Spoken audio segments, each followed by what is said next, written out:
Il n'y a pas de football en fin de semaine, donc à part le Pro Bowl, donc on a mis Alexandre Gauthier en congé. On va profiter de l'occasion pour parler de la première semaine du camp d'entraînement de l'Impact de Montréal. Ça s'est mis en branle au Cégep Marie-Reine Victorin à Montréal. L'équipe sera 15 jours à cet endroit et par la suite va s'envoler pour la Floride. Et question de savoir quel est l'esprit de corps, comment ça va chez l'Impact de Montréal.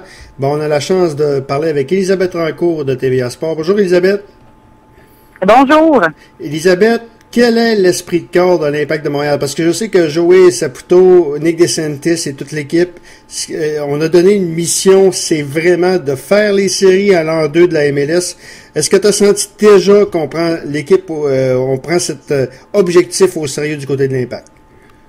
Ah oui, je pense que c'est l'objectif commun, l'objectif ultime pour chacun des joueurs qui est actuellement au camp d'entraînement. Ils sont au total 31. Et oui, c'est le mandat clair qui a été donné au nouvel entraîneur Marco Schellibaum. Et jusqu'à maintenant, ça fait seulement une semaine que le camp a commencé, puis on a déjà l'impression que on met tout là pour aller atteindre finalement ce but-là.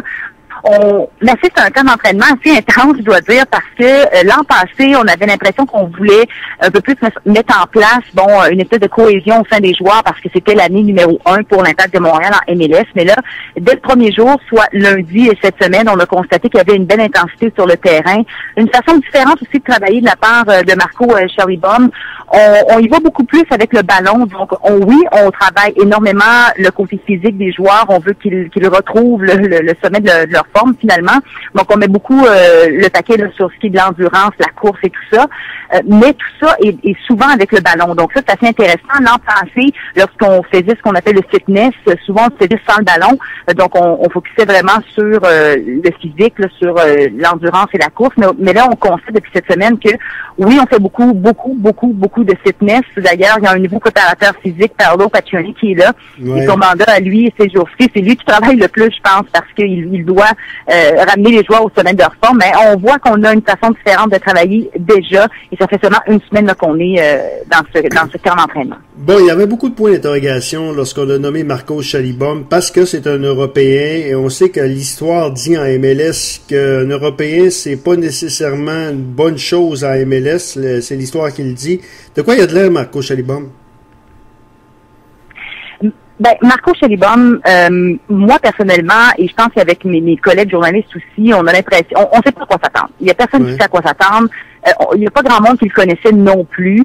L'an passé, l'Impact de Montréal avait décidé d'un peu suivre ces rumeurs-là, que d'aller chercher quelqu'un outre-mer, c'était pas grand succès. Donc, ils avaient décidé d'aller engager quelqu'un qui connaissait la MLS, qui avait joué, soit Jesse Marsch. Et ils se sont rendus compte que en faisant ça, ça n'a pas été plus grand succès qu'autre chose. Donc, cette année, ils se sont dit, on va y aller avec notre philosophie, avec notre gut feeling.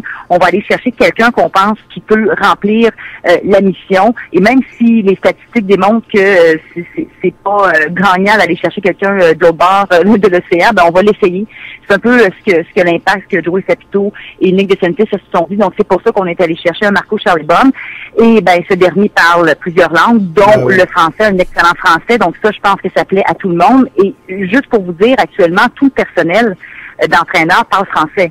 Hier, je faisais un reportage, j'ai parlé avec Philippe Lafroy, qui est le directeur de l'Académie de l'Impact, qui lui fait le saut en pro, donc une super belle promotion pour lui, parle français. Youssef Daha, qui était à l'époque avec l'Impact, c'est l'entraîneur des gardiens. L'an dernier, Jesse Marsch l'avait mis de côté parce qu'il avait amené son entraîneur des gardiens. Donc, Youssef Daha parle français. Paolo Paccioni, le préparateur physique, parle français. Mauro Biello, l'entraîneur adjoint, parle français. Et l'entraîneur-chef parle français. Donc, je pense que juste pour ça, c'est un beau cadeau pour les amateurs et les journalistes. OK. C'est sûr, j'imagine. Mais Elisabeth, maintenant, y a-t-il des postes, y a-t-il des vétérans, donc leur poste n'est pas assuré? Je pense, que je lisais quelque part, je sais pas si c'était TVA, que Evander Bush poussait dans le dos de Perkins au titre de gardien de but, du titulaire de l'équipe. Mais est-ce qu'il y a d'autres vétérans, donc leur poste n'est pas assuré du tout avec l'Impact? Je pense que pour l'instant, il n'y a aucun poste ou presque qui est assuré. Bon, quand je dis ou presque, bien sûr, on s'entend que Di-Vaio va trouver sa place à l'avant. On sait déjà que Nesta sera là, que Ferrari. Bon, les gros noms, bien sûr, vont se retrouver sur le terrain. Je verrai pas non plus la formation sans Philippe au centre, qui a été vraiment l'élément central l'an dernier du terrain. Donc, Patrick Bernier également. Quoi que l'an passé, on pensait qu'elle allait être un élément dès le départ et finalement, on l'a retrouvé sur le banc pendant quelques matchs. Cette année, je pense pas que ça va se répéter pour lui. Mais vous parlez d'Evan Bush. Je lui avais parlé de la fin de la saison. Et il m'avait dit, écoutez, j'ai fait l'erreur l'an passé de ne pas connaître un très bon camp d'entraînement ou un très bon camp à Orlando, qui est la Classique Disney, qui est vraiment l'occasion pour les joueurs et le personnel d'entraîneur de les voir en action. Parce que là, le camp d'entraînement ici à Montréal, c'est beaucoup d'entraînement physique, c'est des matchs intra-équipe. On voit pas vraiment le vrai potentiel des joueurs. Mais quand on va à Orlando, on joue contre d'autres équipes de la MLS. Donc là, on voit vraiment le potentiel, la technique de jeu des joueurs sur le terrain. Et Evan Bush, il dit, moi l'an passé, j'ai pas connu un très bon camp d'entraînement. Je me suis mis dans la position de deuxième, troisième gardien. Là, avec le départ de Greg Sutton, qui était le deuxième gardien l'an passé, ben il se retrouve un peu deuxième. Mais lui me dit, et il me le répète encore, moi je veux pas être deuxième. C'est bien sûr, les joueurs sont très compétiteurs et tout ça. Donc lui, il dit, moi cette année, je veux connaître un super bon camp d'entraînement pour au moins mettre dans la tête des entraîneurs que peut-être je pourrais être premier. Parce qu'effectivement, l'an passé, même s'il n'a pas joué très souvent, à chacune de ces rencontres, il a été exceptionnel. Donc, ce sera à voir, ce sera un peu surprenant que Fortin ne se retrouve pas titulaire là, pour cette saison, mais quand même, j'ai l'impression qu'Evan Bush va mettre beaucoup de pression en pré-saison. Bref, c'est son but.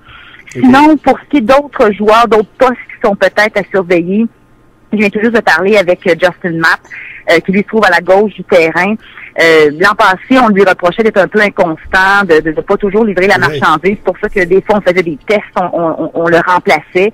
Là, cette année, on est allé chercher Blake Smith, qui est ici actuellement. Et lui, on est allé chercher pour une raison, c'est qu'il peut justement remplir un manque à la gauche du terrain. Donc, j'ai demandé à Justin Mapp tantôt, est-ce que tu sens un peu menacé par l'arrivée de Blake Smith? Il me dit non, pas vraiment. Je vous rappelle que Justin Mapp est de retour cette année, mais avec un salaire moindre. Donc, est-ce qu'on lui fait un peu moins confiance? Ce sera à voir. Est-ce qu'il est toujours là? Si on avait voulu s'en épartir, on s'en serait passé, vu qu'on est allé chercher un Blake Smith. Mais je pense que rien n'est acquis pour Justin Mapp là, à la gauche du terrain. Je regarde l'objectif de Joey Saputo, c'est de faire les séries éliminatoires. Nick DeSantis, c'est clair, tu viens de me mentionner. Sauf que je regarde dans la division Est, c'est les 5 premières équipes qui font les séries. Tu regardes New York, que c'est pas mal assuré, les Red Bull qui sont l'une des équipes prétendantes, Chicago, Houston, Kansas City. Donc la place pour l'Impact, ça va être difficile quand même. Faut quand même pas se compter d'histoire. Non, c'est ça. C'est pas gagné d'avance pour l'Impact, mais l'an passé, on est arrivé proche quand même. On y a cru jusqu'à environ 2 mois avant la fin de la saison. C'est possible. Ce que l'Impact doit faire, les 2 choses à faire pour aller en série cette année, c'est d'abord ne pas perdre de points ridicules à domicile. C'est un peu ce que me disait Jeb Brovski tantôt. Il me disait, écoute, on a perdu des matchs ridicules à domicile, comme par exemple contre Toronto.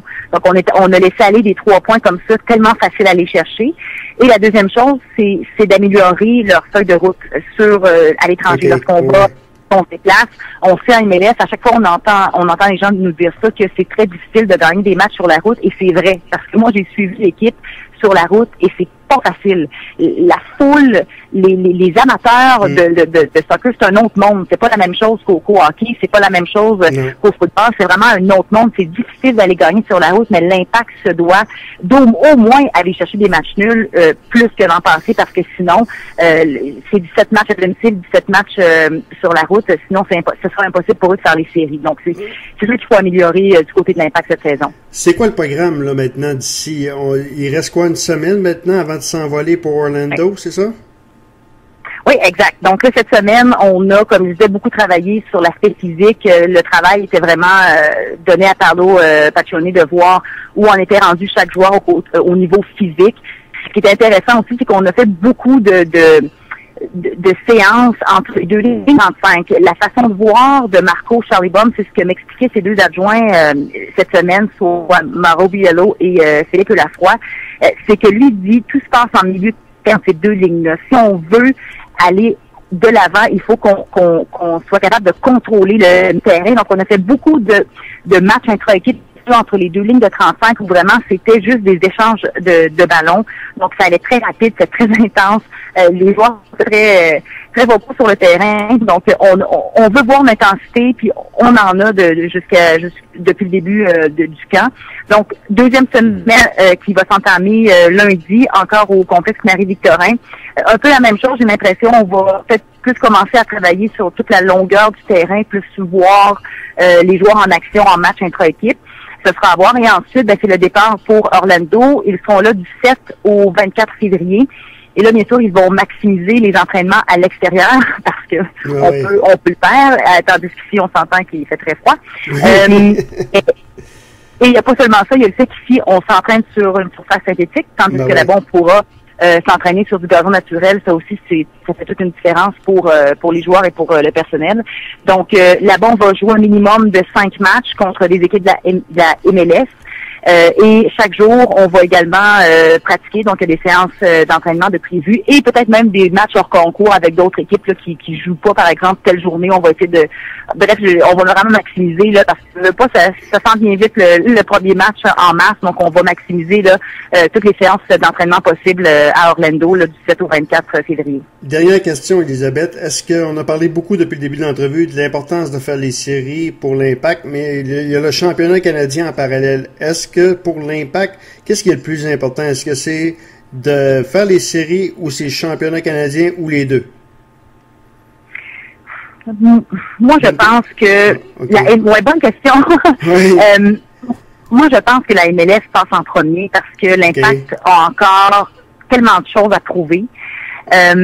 Championnat canadien, je pense qu'il est important lorsqu'il arrive, en voulant dire qu'en ce moment, il pense pas trop, mais lorsqu'il va arriver tout près, là, on va trouver qu'il est important et là, on va en parler et on va l'inclure dans nos discussions. Mais avant ça, je pense que le plus important, ça reste quand même les matchs en saison régulière pour atteindre les séries.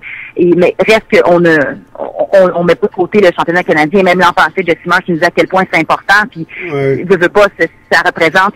Oui, on veut être les meilleurs en MLS, mais on veut avant tout, peut-être même, être les meilleurs au Canada, dans son propre pays, tu sais. Ce qui est un peu différent avec l'Impact, c'est que actuellement, il y a seulement 2 Canadiens sur l'équipe. Donc, c'est un peu drôle de dire que les autres joueurs américains, européens veulent gagner le championnat canadien, mais veut pas lorsqu'on porte un chandail et lorsqu'on l'enfile, on enfile également le pays et la communauté. Donc je pense que l'importance est là. On va la sentir encore plus lorsqu'on va se rapprocher des compétitions de championnat canadien. Mais pour l'instant, on se concentre sur la MLS et le début de saison. Elisabeth Rancourt, un gros merci de ta collaboration, puis on va s'en reparler bientôt. Ça m'a fait plaisir. Au plaisir. Voilà, donc, bye bye. Elisabeth Rancourt de TVA Sport qui nous parlait de la première semaine du camp d'entraînement de l'Impact de Montréal.